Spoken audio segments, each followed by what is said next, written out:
Star neck వచ్చినప్పుడు corners అనేది కరెక్ట్‌గా వచ్చేలాగా ఫస్ట్ ఇలాగ మెయిన్ పీస్‌ని, లైనింగ్‌ని జాయిన్ చేసుకోండి. నార్మల్‌గా అయితే తిప్పి కుట్టుకోవచ్చు. కానీ ఇది మనకి ట్రాన్స్‌పరెంట్ కదా! అలాంటప్పుడు ఇలా జాయిన్ చేసుకున్న తర్వాత ఇలా లైనింగ్ పైన నెక్ ఎలా ఉందో అలా డ్రా చేసేసుకొని తీసుకోండి. ఇప్పుడు చుట్టూ 1 ఇంచ్ ఉండేలాగా ఇలాగ కట్ చేసుకోండి. ఇదే ప్లేస్‌లో మీరు బక్రం కూడా వేసుకోవచ్చండి.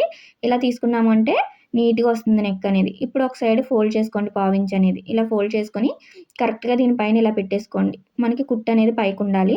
కార్నర్ అనేది కరెక్ట్‌గా ఉండేలా కదలకుండా పిన్ పెట్టుకోండి. ఇప్పుడు ఇలా ఫోల్డ్ చేసేసుకొని చివరి నుంచి పాదం ఖర్చు ఉండేలాగా కార్నర్ వరకు ఇలా కుట్టుకోండి. కార్నర్‌లో ఇలా నీడిల్ అనేది దింపుకొని మళ్ళీ ఇటు సైడ్‌కి అదే విధంగా పాదం ఖర్చు ఉండేలాగా స్టిచ్ వేసుకోండి.